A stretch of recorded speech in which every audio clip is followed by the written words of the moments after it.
Hello everyone, welcome again. আজ আমরা কিছু কমন শব্দদ্বৈত বা শব্দজোড়া যেগুলো আমরা সচরাচর বলে থাকি তাদের সম্পর্কে জানব। যেগুলি হলো হালকা হালকা, হালকা পাতলা, মোটা সোটা, বড় সড়ো, ছোট খাটো, লম্বা চওড়া, ফাঁক ফোকর, ফাঁকা ফাঁকা, ফাঁকে ফাঁকে, ফাঁকা করা বা ফাঁক করা, ফাঁক তালে, ফুলে ফেঁপে এবং ফাঁকা আওয়াজ। এবার এদের ইংরেজিতে কিভাবে ব্যবহার করতে হয় এবং ইংলিশ সেন্টেন্সেসগুলো কিভাবে বলতে হয় তা ভালো করে জানতে এই ভিডিওটি দেখতে থাকো। প্রথম শব্দজোড়াটি হলো হালকা হালকা, আর এর জন্য আমরা ব্যবহার করতে পারি এই ওয়ার্ডগুলো: light, lightly, mild, gently, etcetera.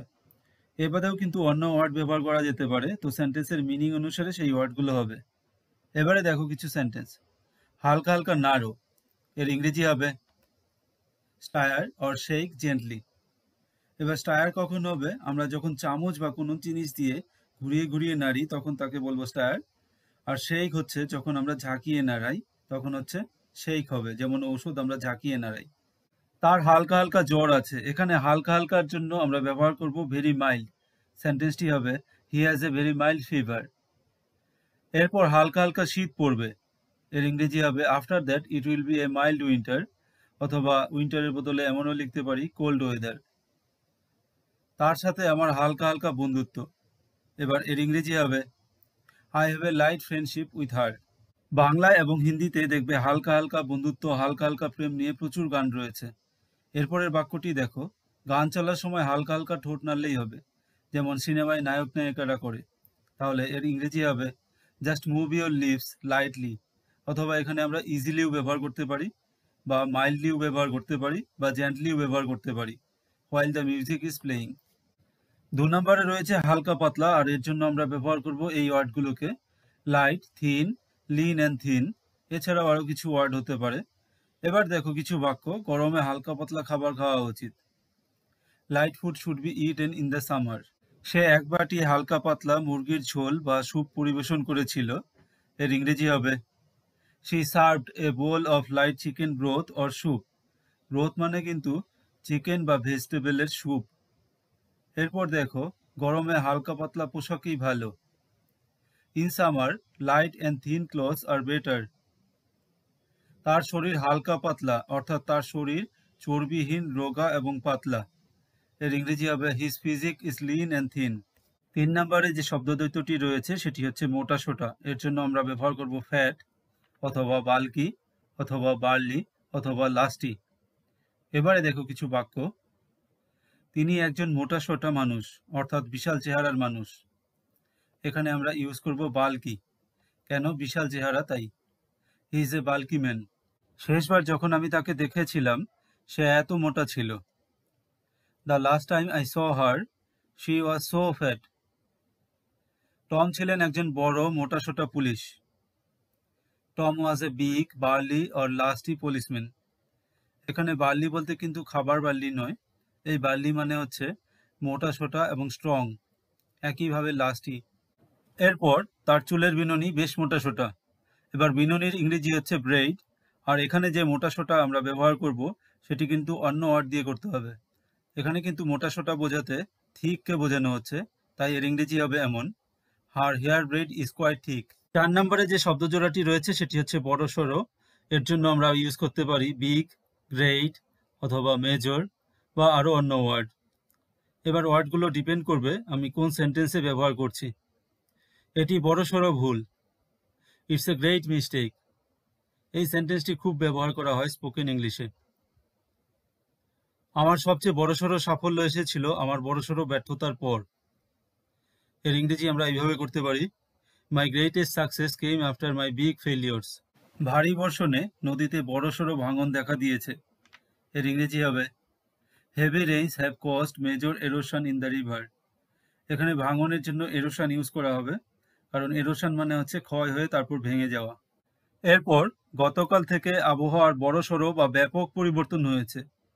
এটি ইংরেজিতে হবে the weather has changed drastically since yesterday. এখানে ব্যাপক অর্থে ড্রাস্টিক্যালি এই ওয়ার্ডটি ব্যবহার করা হয়েছে। ৫ নম্বরে যে শব্দজোড়াটি রয়েছে সেটি হচ্ছে ছোটখাটো।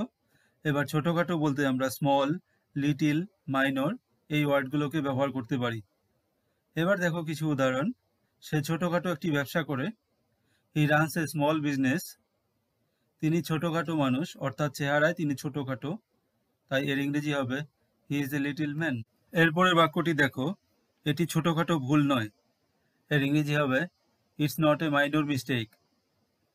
আমি ছোটখাটো বিষয়ে তর্ক করতে আগ্রহী নই। এখানে ছোটখাটো বলতে তুচ্ছ বিষয়ের কথা বলা হয়েছে, তাই এর ইংরেজি এমন করে হবে I am not interested in arguing over trivial matters. এখানে ট্রিভিয়াল ম্যাটার্স বলতে ছোটখাটো বা তুচ্ছ বিষয়কে বোঝানো হচ্ছে। 6 নম্বরে রয়েছে লম্বা চওড়া। এর জন্য আমরা ব্যবহার করব এই ওয়ার্ডগুলো long, long and broad, extensive. এছাড়াও অন্য ওয়ার্ড ইউজ হতে পারে। উদাহরণ হিসেবে দেখো, সে লম্বা চওড়া অজুহাত খাড়া করছে। এর ইংরেজি হবে he is making long excuses. নির্বাচনের সময় লম্বা চওড়া ভাষণ দিতে হয়। এর ইংরেজি হবে a long speech has to be given during an election. দলগত আলোচনা মানে একটি লম্বা চওড়া আলোচনা, মানে অনেক সময় ধরে আলোচনা হবে। তো এর ইংরেজি হবে group discussion means a long and broad discussion. সবশেষে দেখো, এই বিল্ডিংটি লম্বা চওড়া মাঠে রয়েছে, মানে বিস্তৃত মাঠে রয়েছে। এর ইংরেজি হবে this building stands on extensive grounds. 7 নম্বরে যে শব্দদ্বৈতটি সেটি হচ্ছে ফাঁক ফোকর। এর জন্য ব্যবহার করব gap, open space, loophole, এইসব ওয়ার্ডগুলো। উদাহরণ হিসেবে ভাঙা বেড়ার ফাঁক ফোকর দিয়ে বাতাস ঢুকছে। The wind is entering through the gap in the broken fence. এরপর দেখো, এটি ভালো করে আটকাতে হবে, ফাঁক ফোকর থাকলে হবে না। It must be well sealed, there should be no open space অথবা there should be no gap.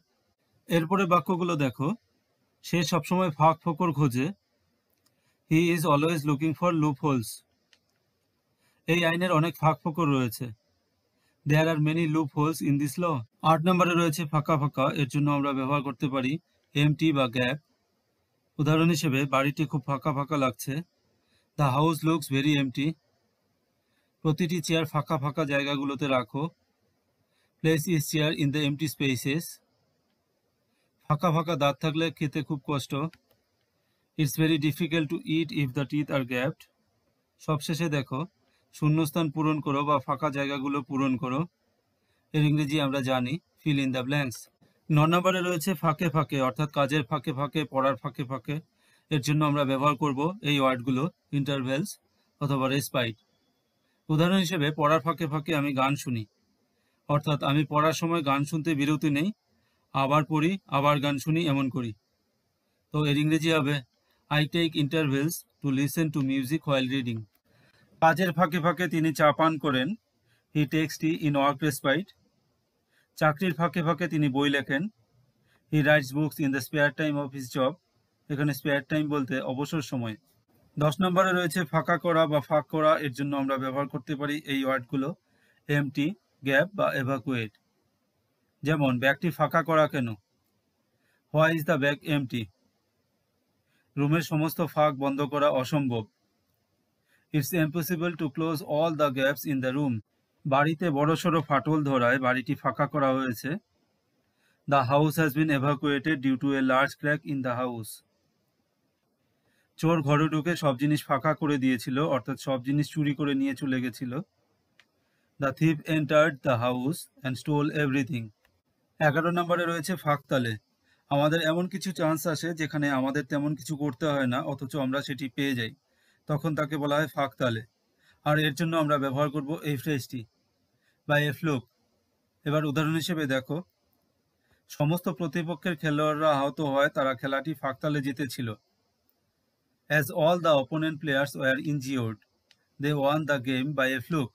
এরপরের উদাহরণটি দেখো, আমি পরীক্ষার জন্য ভালোভাবে পড়াশোনা করিনি, কিন্তু ফাঁকতালে আমি সর্বোচ্চ নাম্বার পেয়েছি। I didn't study well for the exam, but by a fluke I got the highest mark.